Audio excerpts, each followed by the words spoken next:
What are the most satisfying sound effects from Attack of the Clones? The best and most iconic is of course Jango Fett's seismic charges, which cut out all noise perfectly before letting out a clean electronic wave of destruction.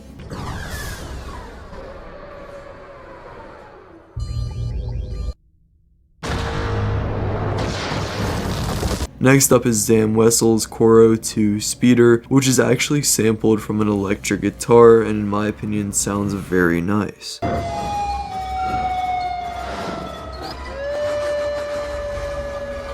Lastly, I'm going to pick Yoda's battle cry.